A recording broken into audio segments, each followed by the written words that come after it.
እስቲ ዛሬ ደግሞ እንደው አሁን ስላለው ስለዚህ ስለ ንጉሳችን ከማውራቴ በፊት አንዳንድ ነገር ስለ ኤርትራ ማለት እፈልጋለሁ። ይህም የሚያስፈልግበት ምክንያት እኔ አሁን ብዙ ጊዜ እኛ ትምህርት ቤት እያለን ስለ ኤርትራ ምንም አይነት ታሪክ ውስጥ የተማርነው የተነገርነው ምንም አይነት ነገር የለም። ኤርትራ የኢትዮጵያ አንድ ጠቅላይ ግዛት ነው ብለን ነበር ምናምነው። እውነተኛ ታሪኩን እዛ አካባቢ ችግርና ኮንፍሊክት እንዳለ ምንም አይነት ሂንት አልነበረም። ያ ማለት እንግዲህ ሀገር ውስጥ የነበረው እንደው በጣም ጥቂት ከሆነው ምሁር በስተቀር ህዝቡም ስለዚህ ችግር ምንም የሚያውቀው ነገር እንዳልነበረ ነው። በዚህም ምክንያት ነው ለመጡት መንግስታት ሁሉ ኃይለ ሥላሴና ደርግ ማለት ነው ለፕሮፓጋንዳቸው ሙሉ ለሙሉ የተጋለጠውና አዚፍ እዛ አካባቢ የሚካሄደው የፖለቲካ ችግር ያስከተለው የነጻነት ንቅናቄ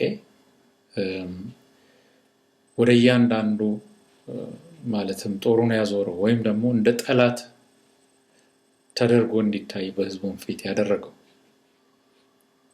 እውነተኛውን ታሪክ የነበረው እንደው ከመሰረቱ ላየና ማለትም ላነበበና ለተረዳ ሰው የኤርትራ ችግር ፕሌንና ክሊር የሆነ ነገር ነው። ምንም አይነት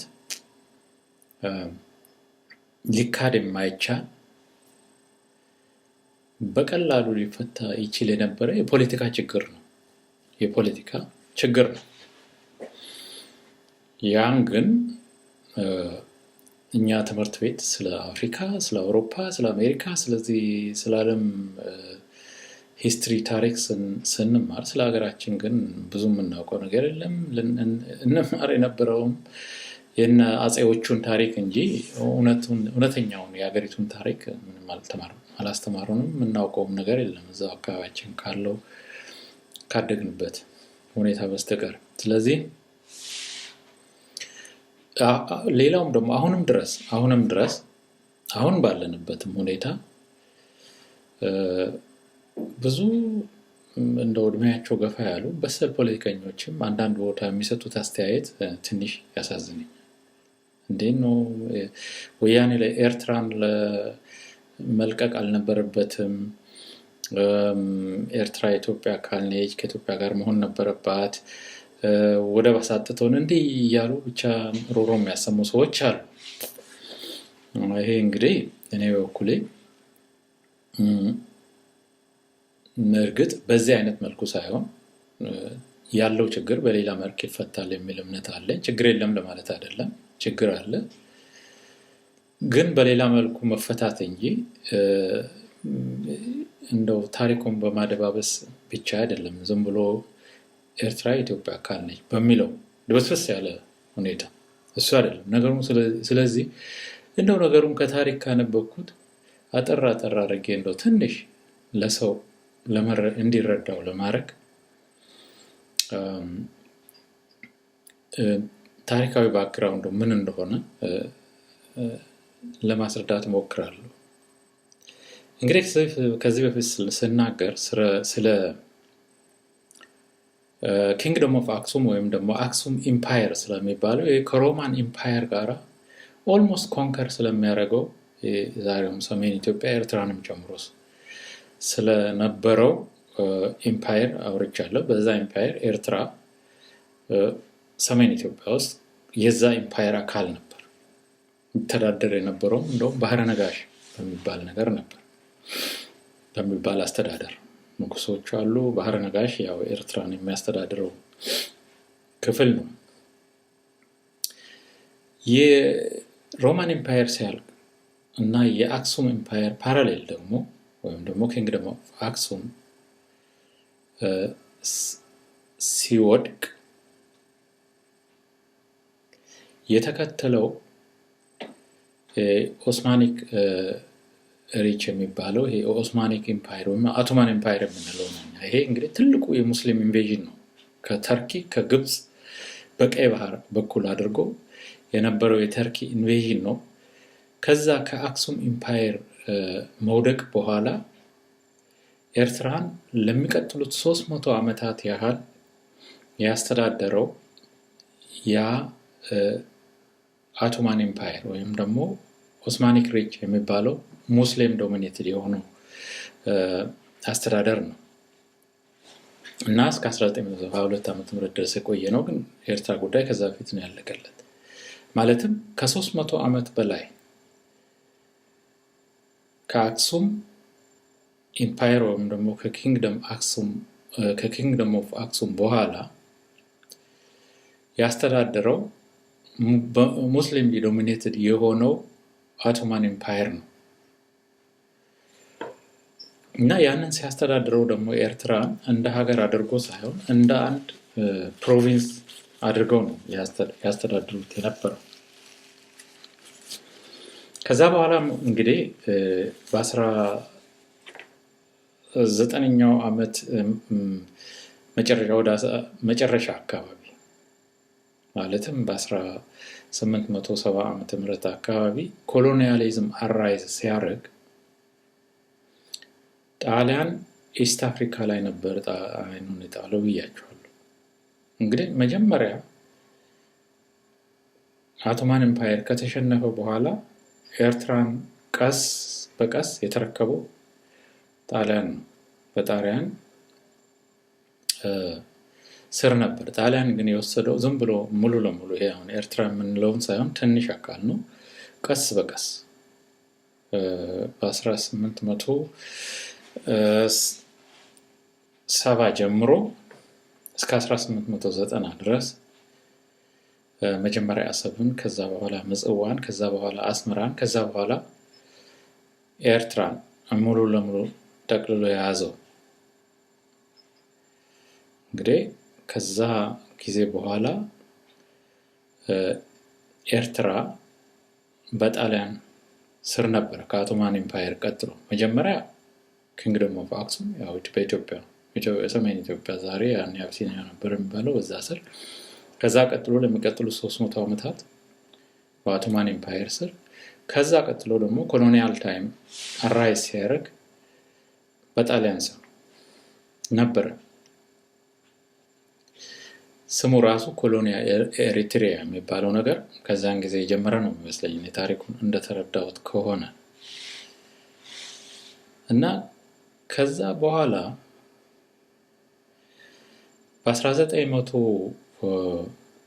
በ1935 ዓመተ ምህረት በሁለተኛው ዓለም ጦርነት መጀመሪያ ላይ ጣሊያን እንደገና ኢትዮጵያን መውረሩን ነግሬያቸዋለሁ። ያው ንጉሱም በዛ ወረራ የተነሳ ከሀገር ተሰደው መውጣታቸው።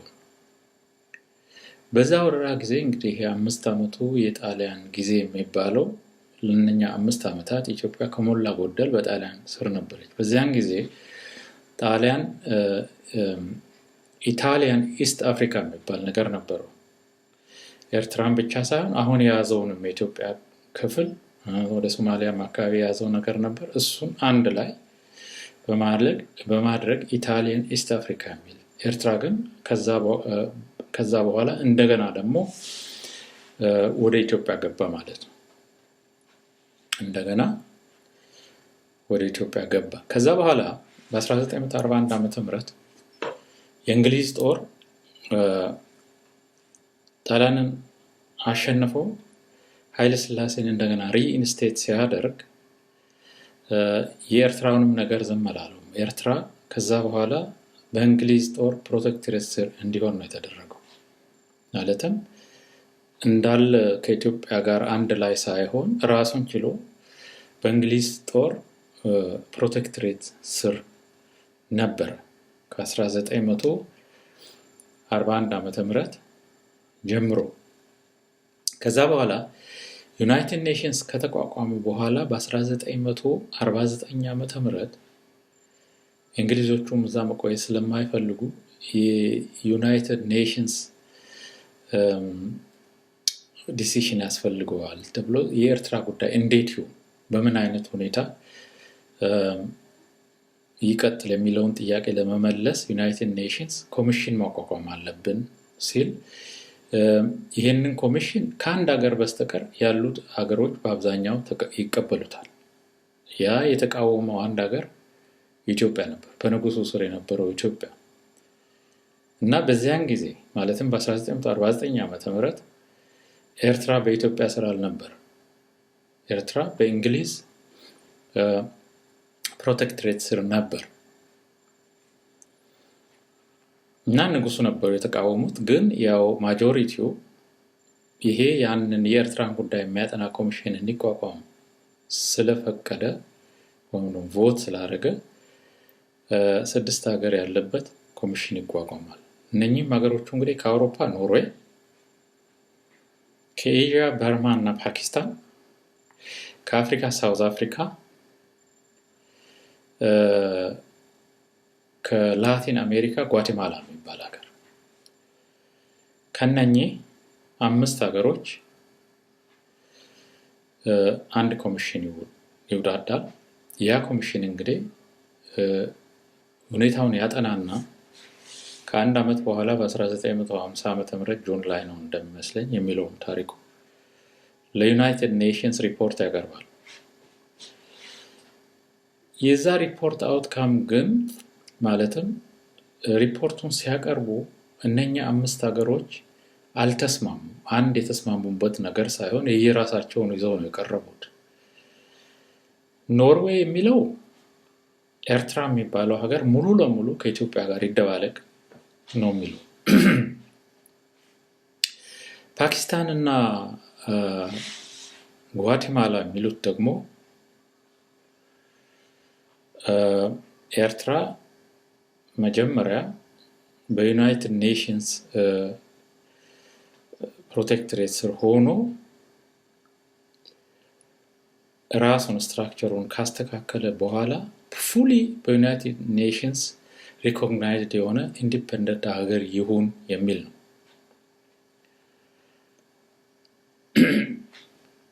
ሳውዝ አፍሪካ እና በርማ ያቀረቡት ሶስተኛው አይዲያ ኤርትራ ከኢትዮጵያ ጋር በኮንፌዴሬሽን ይቀላቀል፣ ማለትም በፌዴሬሽን የራሱ ፓርላማ ያለው የራሱ መንግስት ያለው ግን በኢትዮጵያ ስር እንደ አንድ ፌደራል ስቴት ነው የሚቆይ አውቶኖሚ ማለት ነው። በዛ መልኩ ከኢትዮጵያ ጋር ይደባለቅ የሚል ነው። ይሄ እንግዲህ 3 የተለያየ አሻሚ ሀሳብ ነው የዛ የጥናቱ ውጤት። ከወራት በኋላ 1950 ዓመተ ምህረት ላይ ዩናይትድ ኔሽንስ እንደገና ተሰብስቦ ሁኔታውን ካየ በኋላ ቮት ያደርጋል። በቮቱም መሰረት የትኛው ነው ሞር ቮት ያገኘው በኮንፌዴሬሽን ከኢትዮጵያ ጋር ይደባለቅ የሚለው ነው። ይሄ ሙሉ ለሙሉ ቶሎ ከኢትዮጵያ ጋር ተጨፍልቆ ይደባለቅ የሚለው የኖርዌይ አይዲያ ቦታ አላገኘም። ሙሉ ለሙሉ ከኢትዮጵያ ይገንጠል የሚለው የፓኪስታን እና የጓቴማላ አይዲያ እሱም ቦታ አላገኘም። የሳውዝ አፍሪካን ዩኒየን የሚባል ነበር በዚያን ጊዜ ሳውዝ አፍሪካ ራሱ ኮሎኒ ውስጥ ስለነበረ እና የበርማው አይዲያ ማለትም በፌዴሬሽን ከኢትዮጵያ ጋር ይደባለቅ የሚለው የበለጠ ድምጽ አገኘ። ይህም ያው በ1950 ዓመተ ምህረት ነው። ለሚቀጥሉት 2 ዓመታት ዩናይትድ ኔሽንስ ከእንግሊዝ ተቀብሎ ያንን ነገር በፕሮቴክቶሬት ካስተዳደረ በኋላ በ1952 ዓመተ ምህረት ኤርትራ ውስጥ ምርጫ እንዲካሄድ ይደረጋል።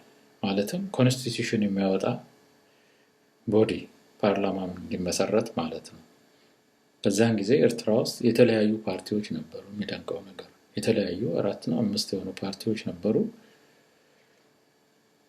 ፉል ዲሞክራቲክ የሆነ ምርጫ ተካሂዶ 68 የፓርላማ አባል ያሉት ከ3 ነው ከ4 ፓርቲዎች የተውጣጣ ፓርላማ ይቋቋማል። ያ ፓርላማ እንግዲህ በዚያን ጊዜ ለነበረው ኤርትራ ማለትም ለኢትዮጵያ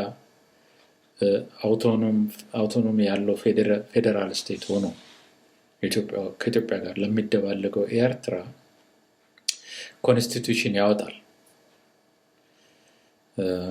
ምርጫ መቼን መካሄድ ይሄ በቃ ህገ መንግስት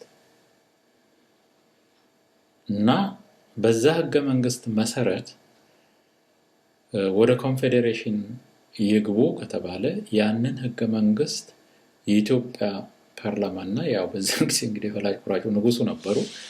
ንጉሱ ራቲፋይ ማድረግ አለ መፈረም ነበረባቸው።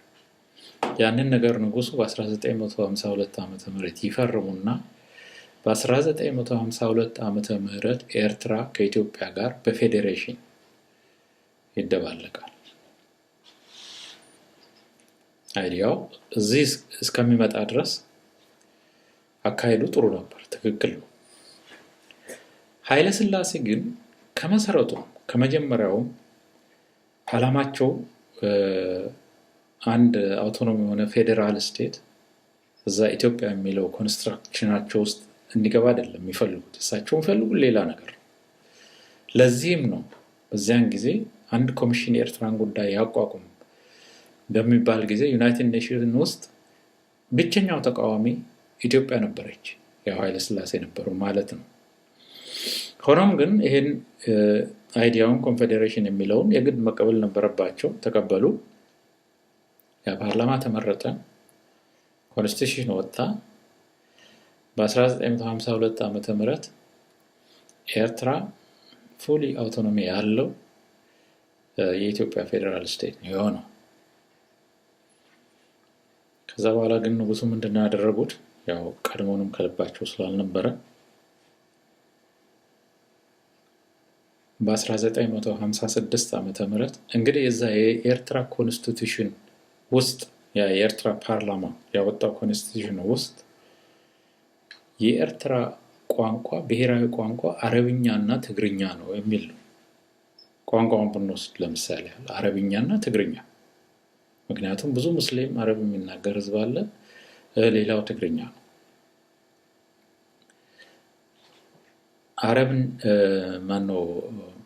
አረብኛና ትግርኛ ያ እንግዲህ በኦስማኒክ ኤምፓየር ጊዜ እዛ ይኖሩ የነበሩ የኦርቶዶክስ ክርስቲያኖች በሙሉ ማለትም ከኪንግደም ኦፍ አክሱም በጉልበት የተወሰዱት ኦርቶዶክስ ክርስቲያኖች በሙሉ እንዲሰልሙ ተገደው ነበር። እስላሞች ነበሩ ማለትም ብዙዋኑ እዛ ያኔ ይሄ ፌዴሬሽን ሲፈጠር ሙስሊሞች ነበሩ፣ አረብኛ ይናገሩ ነበር። ያው ከግብጽ ከአረቦቹ ስለሆነ ኢንፍሉዌንስ የመጣው እና እዛ ኮንስቲቱሽን ላይ ቋንቋው የኤርትራ ቋንቋ መደበኛ ብሔራዊ ቋንቋው አረብኛና ትግርኛ ነው የሚላል። ፌዴሬሽኑ የተቋቋመው እንግዲህ በ1952 ዓመተ ምህረት ነው። 4 ዓመት ቆይቶ ኃይለ ሥላሴ እቺ የተደበቀች ነገራቸውን ማውጣት ነው የጀመሩት። የመጀመሪያው ያደረጉት ነገር ምንድነው? ዞርበል ይሄ አረብኛና ትግርኛ ቋንቋ ብሎ ነገር የለም፣ ከዛሬ ጀምሮ የኤርትራ ብሔራዊ ቋንቋ አማርኛ ነው አሉ። ያው አላማቸው ኢትዮጵያን በሙሉ አማራዊ ማድረግ ነው። ይሄን ተናግሬያለሁ ከዚህ በፊት።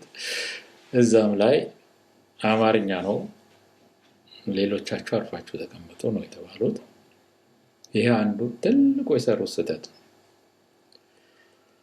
እዛ ህገ መንግስት ላይ የተጻፈውን ነገር ሰርዘው ከዛሬ ጀምሮ የኤርትራ ብሔራዊ ቋንቋ አማርኛ ነው አሉ።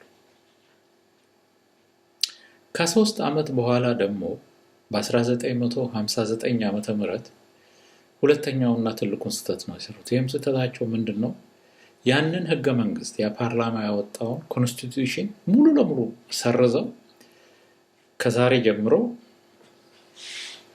ወይም ደግሞ ከአሁን ጀምሮ የኤርትራ የተለየ ኮንስቲቱሽን የሚባል ነገር የለም፣ ኤርትራ ውስጥ ያለው ህገ መንግስት የኢትዮጵያ ህገ መንግስት ነው፣ መተዳደር ያለባቸው በኢትዮጵያ ህግና ህገ መንግስት ነው ብለው ጉጃ ያንን ፓርቱን ሰረዙት። ይሄ ሁለተኛ ስህተታቸው ነው። እሱ አልበቃ ሲላቸው ደግሞ እንግዲህ ይታያችሁ ቋንቋውን ሰረዙ። አረብኛና ትግርኛ የሚለው አማርኛ እንዲወጣ ተደረገ። ህገ መንግስቱ ያለውን ኮንስቲቱሽን ሙሉ ለሙሉ ከጥቅም ውጭ አውጥተው በኢትዮጵያ ህገ መንግስትና ህግ ነው ኤርትራ የምትተዳደረው አሉ። ያ በ59 ነው። ከ3 ዓመት በኋላ ቋንቋውን ኢምፖዝ ካደረጉ ከ3 ዓመት በኋላ እንደገና በ1962 ዓመተ ምህረት ሌላውን ሶስተኛ ትልቅ ስህተት ነው የሰሩት። ይኸው ምንድነው ነገሩ? እንግዲህ የተደመደመው እዛ ላይ ከዛሬ ጀምሮ ኤርትራ ብሎ አውቶኖም እና ፌደራል ስቴት የለም። ኤርትራ የኢትዮጵያ 14ኛ ጠቅላይ ግዛት ብሎ ነው የወሰኑት ንጉስ ኃይለ ሥላሴ። አፄ ኃይለ ሥላሴ እንግዲህ ኢትዮጵያ ሞደርናይዝ ያደረጉት ሰውዬ እንደው በጣም ይገርማል። የንጉሶቻችን ለህዝብ ያላቸው ንቀት እና እንዴት ነው ብቻ እንደው በቃል የሚገለጽ አይደለም። እና የኢትዮጵያ 14ኛ ጠቅላይ ግዛት ነው ብሎ ያንን ፓርላማ አፈረሱት። እዛ ላይ ነው የትጥቁን ትግል ያስከተለው ኮንፍሊክት የተነሳው። ከዛ በኋላ እንግዲህ እንደውም ከዛም 1 ዓመት በፊት ጀምሮ ራሱን ኦርጋናይዝ ያደረገ የነበረ ክፍል ነበር እና ELF ኤሪትሪያን ሊበሬሽን ፍሮንት የሚባለው ፍሮንት የተቋቋመው እዛ ላይ ነው። የደፈጣ ውጊያው የተጀመረው እዛ ነው 1961-62። ያ የደፈጣ ውጊያ ማለትም የነጻነትና የመብት ውጊያ ከተጀመረ በኋላ ELF ዶሚኔትድ ሆኖ ኮምፕሊትሊ በሙስሊሞች ነው። የሙስሊም ዶሚኔሽን ነበረው። እዛ ክርስቲያኖችም አሉ። እዛ ማለት ከፍተኛ አለመግባባት ነበር ELF ራሱ ውስጥ። የዛ አለመግባባት ውጤት የሆነው ምንድነው? ከELF በተጨማሪ ኮንከር የሚያደርግ ሁለተኛ ድርጅት ማለትም EPLF ኤሪትሪያን ፒፕልስ ሊበሬሽን ፍሮንት የሚባለው ድርጅት ነው ተቋቋመው። ከዛ በኋላ እንግዲህ ይሄ ኤሪትሪያን ፒፕልስ ሊበሬሽን ፍሮንት በ1970 ዓመተ ምህረት ነው የተቋቋመው። እሱ ከተቋቋመ በኋላ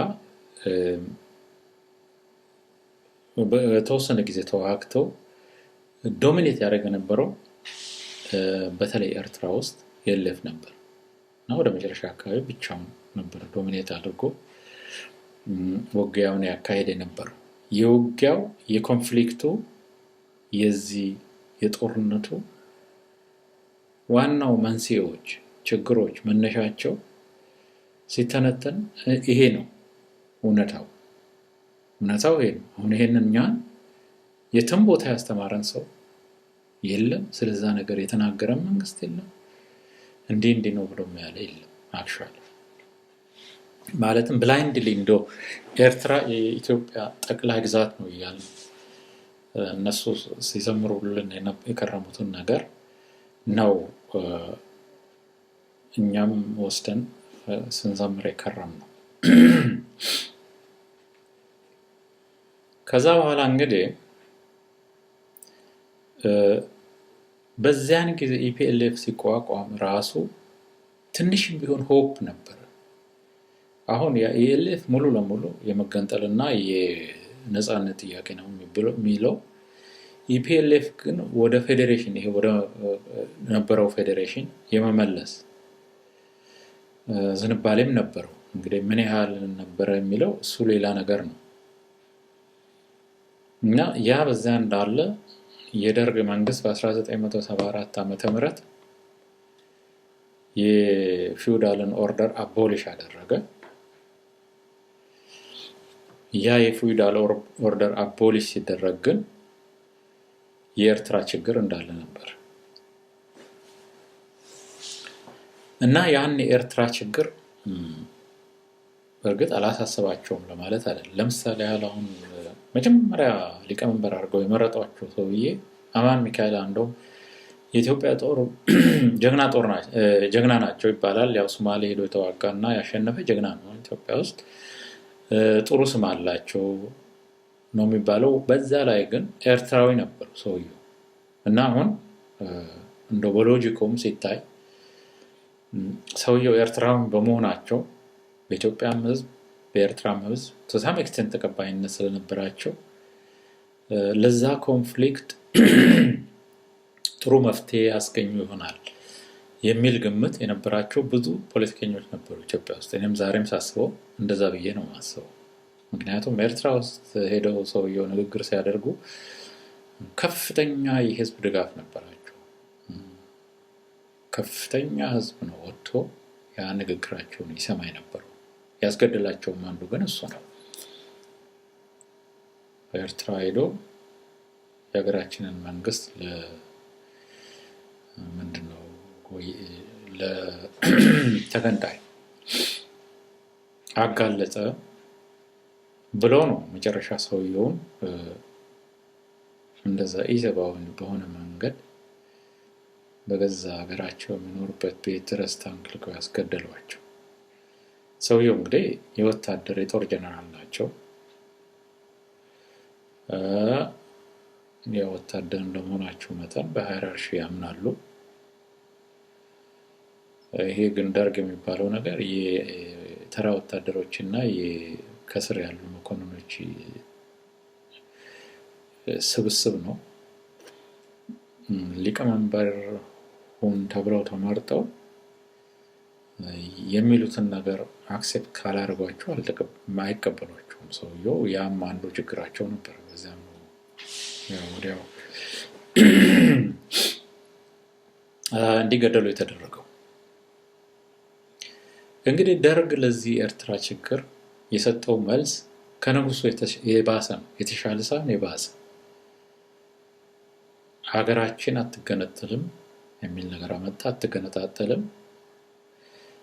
የአረቦች ገንዘብ እየተረዱ ማንቆርቻችንን አንቀው ሀገራችንን ሊገነጣጥሉ ነው። ምንም አይነት ፖለቲካል ማቹሪቲ የሌለው አርጉሜንት አቅርቦ ጦርነት ያወጀው። ትዝ ይለኛል እዛ ሀገር ነበር ሎድ አካባቢ የቆይ ኮከብ ዘመቻ የሚባል ዘመቻ አዘጋጅተው በጣም ብዙ ሰው ጨርሰው ነበር። ያው ግን በዛ ዘመቻው አልሞ የነበረው ኢፒኤልኤፍ እንደመሰሳለን ነበር። ኢፒኤልኤፍ በዛን ጊዜ ያህል ጥንካሬ አልነበረውም። መደምሰስ ሳይሆን ራሳቸው ከፍተኛ ውድቀት ተከናንበው የተመለሱት።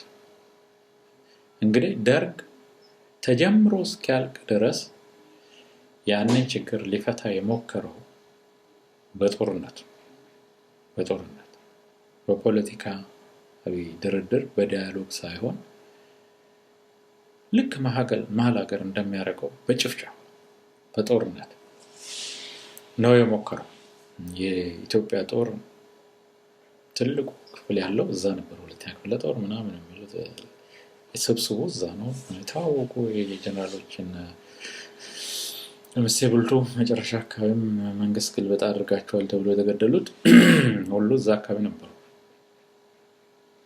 እንግዲህ ኃይለ ሥላሴ ባጠፉት ጥፋት የተቋቋመው ድርጅት አሁን የመጣው ኃይለ ሥላሴን የተካው መንግስት ደግሞ ከሳቸው የባሰ ጥፋት ውስጥ ስለከተተ እየጠነከረ ነው። እየጠነከረ መጥቶ ቲፒኤልኤፍን አቋቁሞ ከቲፒኤልኤፍ ጋር ግንባር ፈጥሮ ነው ደርግን ሊያንኮታኮት የቻለው። ይህ ማለት እንግዲህ ልል የፈለኩት የኤርትራ ችግር ታሪክን እንዲህ ወደኋላ እንደው አጣሳጥረን አሁን እኔ እንዳልኩት እኔ ፕሪሲዝ አይደለ። በጣም የታሪክ ሰዎች ደግሞ የታሪክ እውነተኛ ፕሮፌሽናል ፖለቲከኞች እንደሚተነትኑት ሳይሆን እንደው በአጭሩ አጠር አድርጌ ካስቀመጥኩት እንኳን ብንነሳ ያ በኢኤልኤፍም ሆነ በኢፒኤልኤፍ አማካይነት የተካሄደ ተጋድሎ የመብትና የነፃነት ጥያቄ ነው። ጀስቲፋብል የሆነ የመብትና የነጻነት ጥያቄ ነው። ይህን ማንም ሰው ለጥያቄ ሊያቀርብ አይገባውም። በእኔ ግምት ስህተት ነው ያንን ነገር ለጥያቄ ማቅረብ። ይህ አንዱ ፓርት ነው። ይህ ማለት እንግዲህ የኤርትራ ከደርግ መውደቅ በኋላ ሬፈረንደም ተሰጥቶ ህዝቡ በሬፈረንደም የራሱን መንግስት የራሱን ሀገር የማቋቋም መብቱ ትክክል ነው። ሌላ መፍትሄ አልነበረውም ለችግሩ። መፍትሄው ይሄ ነበር። ነፃነታቸውን ማግኘት ነበረባቸው። እንግዲህ ከነፃነታቸው በኋላ ከዛ ሀገር ምን ወጣ እሱ ባናወራው ይሻላል። ያ ሄዶ እነሱም ሀገር ከኛ የባሰ ዲክቴተርሺፕ ነው የተፈጠረው። ኤርትራ ህገ መንግስት የሌላት ብቸኛው ሀገር ነች። ብቸኛው ሀገር ምንም አይነት ህገ መንግስት፣ ምንም አይነት ፓርላማ፣ ምንም አይነት ጀስቲስ ሲስተም የሌላት የአፍሪካዋ ኖርዝ ኮሪያ ነው የሚባለው። እና ፖለቲካ ፓርቲ ምናምን የሚባል ነገር የለም፣ ምርጫ የሚባል ነገር የለም። እንደው ይሄ ለስሙ እኛም ሀገር ይካሄድ ነበረው 99% የሚያልቀው ፍጹም ራሱ የለም። ኢሳያስ አፈወርቅ ብቻ እና ኤሊቱ ከተጀመረ ከዛ ከ94 ዓመተ ምህረት ጀምሮ እስከ ዛሬ ድረስ ያለው ማለት ነው። እና በጣም የከፋ ዝግ ሶሳይቲ፣ አብሶሉቲስት ዲክቴተር ነው የሆነው። የኤርትራ ህዝብ እንግዲህ እንደ ኢትዮጵያ ህዝብ እንደ ወንድሞቹ እንደ እህቶቹ ከፍተኛ ስቃይ ውስጥ ነው ያለው እስከ ዛሬም ድረስ ቢሆን። ያ እንግዲህ እነሱ ነው እነሱ ናቸው የሚወስኑት መንግስት መቀየር አለመቀየር፣ መታገል አለመታገል። እዛ ሬፈረንደም ላይ ግን ለነፃነታቸው መወሰናቸው መብታቸው ነው እና ጀስቲፋብል ነው። ምንም የሚያጠያይቅ ነገር የለም። እኔ ግን እዚህ ያለብኝ ችግር ምንድነው? ቲፒኤልኤፍ ከዚህ በፊት እንዳልኩት ኢትዮጵያ ሲገባ ኢትዮጵያ የሚለውን ሀገር አስተዳድራለሁ ብሎ አይደለም የገባው። ሰርፕራይዝ ነበር እና እውነት ከልቦም ኢትዮጵያ የሚባል ሀገር ተረክቤ አሳድጋለሁ፣ ፖለቲካል ሲስተሙን እቀይራለሁ ብሎ አልነበር። ቁጭትና ሀገሪቱን በዘር መከፋፈል ነበር ዓላማው። ሀገሪቱን ማለትም የማፍረስ እና የሀገሪቱን ንብረት በተሻለ መጠን እስከሚቻለው ድረስ ህዝቡን በዘር ከፋፍሎ የመበዝበዝ ዓላማ ነበራቸው። እንግዲህ በዛ መሃል ኢሳያስ አፈወርቅ በአንድ በኩል እልም ያለ ዲክቴተር ለመሆን እየተዘጋጀ ነው በዛን ጊዜ። መለስ ዜናዊ በሌላ በኩል በእነሱ መሃል እንግዲህ ይሄ ጥቅም ችግር ሳይኖር አይቀርም። መጀመሪያ ከፍተኛ ፍሬንድሺፕ ነበራቸው። አዲስ አበባ ይሄ ደርግ አዳራሽ ውስጥ እኮ ኢሳያስ አፈወርቅና መለስ ዜናዊ ጎን ለጎን ተቀምጠው ነበር ንግግር ያደርጉ የነበረው። ያ ነገር ግን በ1998 ዓመተ ምህረት በፈረንጆች አቆጣጠር ነው የተቀየረው። እንግዲህ በሁለቱ መሃል በጥቅም በዚህ እንግዲህ የሀገሪቱን ሀብት እንዴት አድርገን እኛም ሼሪ ድረሰን ሳይሉ አይቀሩም መቼስ። ሲታይም የደም ካሳም የሚባል ነገር አለ። ብዙ አልቆባቸዋል። እንዴት እናንተ ብቻ እኛም ያስፈልገናል ወደሚለውም ምናልባት የዛ አይነትም ጥያቄ አቅርበው ሊሆን ይችላል። ዋናው የተፈጠረው ችግር ግን በሁለቱ በቲፒኤልኤፍ እና በኢፒኤልኤፍ መካከል ነው እንጂ በኢትዮጵያ ህዝብና በኤርትራ ህዝብ መካከል ያለ ችግር አልነበረም። ያንን ጦርነት ያስነሳው በኢሳያስ አፈወርቅና በመለስ ዜናዊ እና በተከታዮቹ መሃል ያለ ችግር ነው። ያው እንግዲህ እንደማንኛውም ጦርነት የህዝብ ጦርነት ነው ተብሎ 2 ዓመት ሙሉ ከዚህም ያ ሁሉ ኢኖሰንት ህዝብ ኮንቬንሽናል በሆነ ከሁለተኛው ዓለም ጦርነት በባሰ ኮንቬንሽናል ጦርነት እንደ ቅጠል የረገፈው ያውን እዛ የሚጣሉበት ቦታ ባድመ ምናምን የሚባለው ነገር ጣሊያን በሁለተኛው ዓለም ጦርነት ጊዜ ኤርትራን ኢታሊያን ኢስት አፍሪካ ወደሚለው ሲደባልቅ ማለት ነው ወደ ኢትዮጵያ የነበረውን ግዛት በጣም አስፋፍቶት ነበር። ከትግራይ ለምሳሌ አንዱን ክፍል ወስዶት ነበር ቆርጦ። ከአፋር ከነኝ አሁን ያለውን የመሬቱን ክፍል ያስፋፋው ጣሊያን ነው። እዛ ቦታ ያለ ኮንፍሊክት ነው የመሬቱ እንግዲህ ባድመ አንዴ የኤርትራ አንዴ የትግራይ እንዲህ የሚል ነገር እና ያንን እንደ ትልቅ ችግር አድርገው ችግር አይደለም። ኢትዮጵያ የመሬት ችግር የለባትም፣ ኤርትራም የመሬት ችግር የለባትም። የኢትዮጵያ ሕዝብ የኤርትራ ሕዝብ ድንበርም አያስፈልገውም። ጉድዊል ካለ ያለ ድንበር መተዳደር መኖር የሚችል ሕዝብ ነው። ታሪክ አለው እና ያንን ሙሉ ለሙሉ ፖለቲሳይዝ ያደረጉት እና ያንን ጦርነት ያስነሱት ኢሳያስ አፈወርቅና መለስ ዜናዊ ናቸው። ቢሆን ዛት ግን ሬፈረንደሙ ትክክል ነው ብያለሁ። ምንም አይነት አጠያያቂ ነገር የለውም። ነፃ መውጣታቸውም ትክክል ነው፣ የነሱ ዲሲዥን ነው። ነፃ መውጣት ያለ መውጣት ታሪኩንም ካየ ነው። ችግር የሚፈጠረው የወደቡ ጥያቄ ላይ ስንመጣ ነው። አሁን ያኔ እንግዲህ አንድ ሀገር ከዚህ ሁሉ ዓመታት በኋላ ሲለይ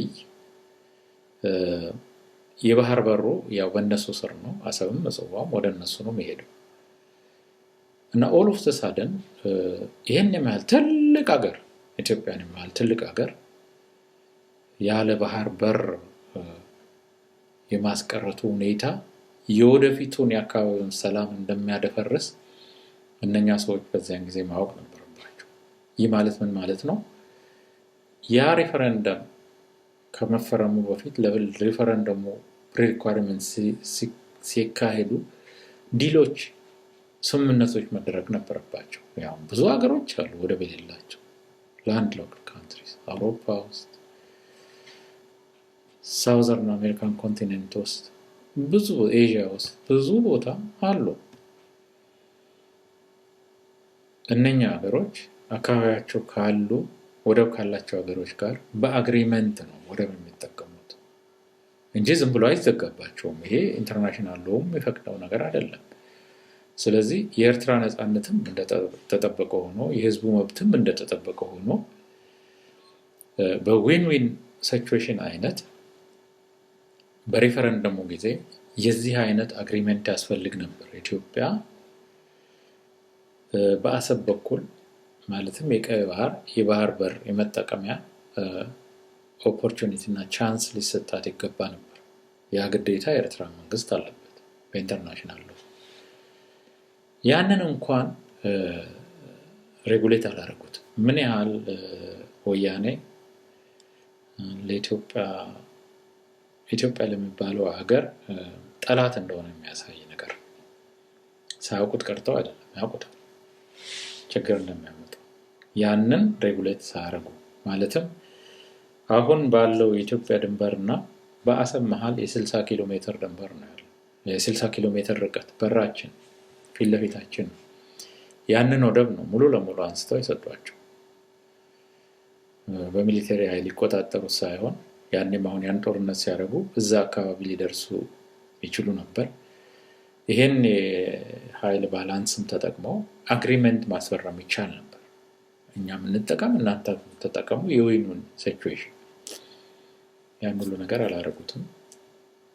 ሀገሪቱም ተዘጋባት። ኤርትራም በዛው ሄደ፣ በዛው ቀረ። እንግዲህ ይሄ ወደብ ጉዳይ አሁንም ብዙ ሰዎችን ቅር የሚያሰኝ ነው። እውነትም ነው፣ ሌጂቲሜትም ነው። እኔ አሁንም ቢሆን አሰብ የኢትዮጵያ ነው ብዬ አይደለም አርጊው የሚያደርገው። ኢትዮጵያ ግን አሰብን የመጠቀም መብት አላት። ያ መብት ሊከበር ይገባል ነው በኢንተርናሽናል ሎ የዊን ዊን አለ አይደል?